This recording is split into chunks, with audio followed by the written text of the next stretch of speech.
తెలంగాణ సెక్రటరియట్లో ఏఎస్ఓలు భారీ ర్యాలీ నిర్వహించారు.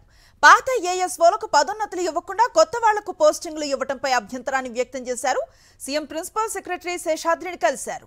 సీఎస్ఓ ఉన్నతాధికారులు పట్టించుకోవటం లేదని ఆవేదన వ్యక్తం చేశారు. ప్రభుత్వం పాత ఏఎస్ఓల పదోన్నతులపై నిర్ణయం తీసుకోవాలని విజ్ఞప్తి చేశారు ఏఎస్ఓలు.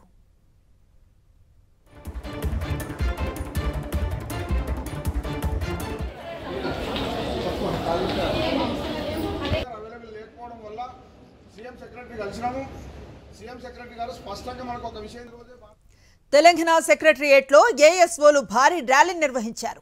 పాత ఏఎస్ఓలకు పదోన్నతులు ఇవ్వకుండా కొత్త వాళ్లకు పోస్టింగులు ఇవ్వడంపై అభ్యంతరాన్ని వ్యక్తం చేశారు. సీఎం ప్రిన్సిపల్ సెక్రటరీ శేషాద్రిని కలిశారు. సీఎస్ ఉన్నతాధికారులు పట్టించుకోవటం లేదని ఆవేదన వ్యక్తం చేశారు.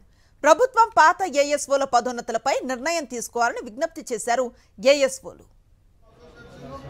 Irrespective of associations, under employees, transport association సంబంధం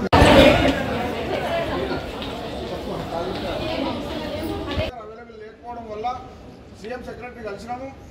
సీఎం సెక్రటరీ గారు స్పష్టంగా మనకు ఒక విషయం రోజే మాట్లాడుతూ ఉన్నారు. సీఎస్ గారు బయట ఎక్కడ ఉన్నారు, వారితో మాట్లాడి మనకు ఖచ్చితంగా జస్టిస్ జరిగేటట్టు చేసి తీరుతామని ఆయన మనకు అభయం ఇచ్చారు. సర్వీసెస్ సెక్రటరీ గారితో కూడా ఫోన్లో మాట్లాడడం జరిగింది. సరే, వాళ్ళ మధ్యలో సంభాషణ ఎట్లున్నప్పటికీ మనకు వాళ్ళు ఇచ్చిన హామీ ఏంటంటే మనకి జస్టిస్ జరుగుతుంది. దీని మీద పూర్తి స్థాయిలో చర్చ జరిగి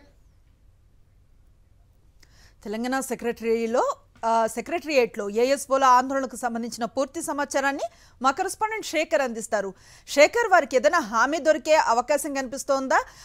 సీఎం ప్రిన్సిపల్ సెక్రటరీ శేషాద్రిని కలిశారు కదా, ఎట్లాంటి అప్డేట్స్ ఉన్నాయి? అనుశ్రీ, తెలంగాణ సెక్రటేరియట్ లో కాంగ్రెస్ ప్రభుత్వం వచ్చిన తర్వాత ఎన్నికలకు సంబంధించినటువంటి కార్యక్రమం కూడా జరిగింది. కొత్త ఎన్నికల సంఘానికి సంబంధించి కొత్త ఉద్యోగులు ఎన్నికయ్యారు. ఎన్నికైనటువంటి ఉద్యోగ సంఘాలు పెద్ద ఎత్తున కూడా సెక్రటేరియట్ ఇన్సైడ్ ర్యాలీ ప్రదర్శన నిర్వహించారు. 4వ అంతస్తు నుంచి 6వ అంతస్తు వరకు దాదాపు 100కు పైచిలుకు ఉద్యోగులంతా ర్యాలీగా వెళ్లి సిఎస్ ను కలిసేటువంటి ప్రయత్నం చేశారు. సిఎస్ అందుబాటులో లేకపోవడంతో సీఎం ప్రిన్సిపల్ సెక్రటరీ శేషాద్రిని కలిశారు. ముఖ్యంగా బయట వ్యక్తులకు ఇన్సైడ్ సెక్రటరియట్ పోస్టింగ్లు ఇస్తున్నారు.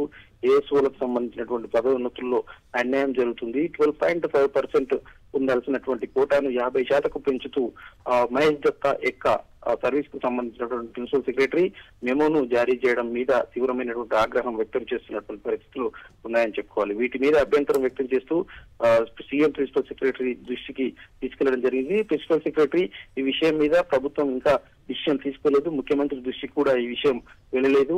త్వరలోనే ముఖ్యమంత్రి దృష్టికి తీసుకెళ్తాను, మీకు ఎట్లాంటి అన్యాయం జరగదంటూ హామీ ఇవ్వడంతో ఈ రోజుకి ఈ నిరసన కార్యక్రమాన్ని నిలుపుదల చేశారు. రేపు ఉదయం 11 గంటలకు మళ్లీ సెక్రటేరియట్ లోనే ఉద్యోగ సంఘాలకు సంబంధించినటువంటి నాయకులు, అట్లాగే ఏఎస్ఓలు, ఎస్ఓలకు సంబంధించినటువంటి ఉద్యోగులంతా కూడా వేటికి అన్నారు, భవిష్యత్ కార్యాచరణ ప్రకటించనున్నారు. Right, thank you Shekhar.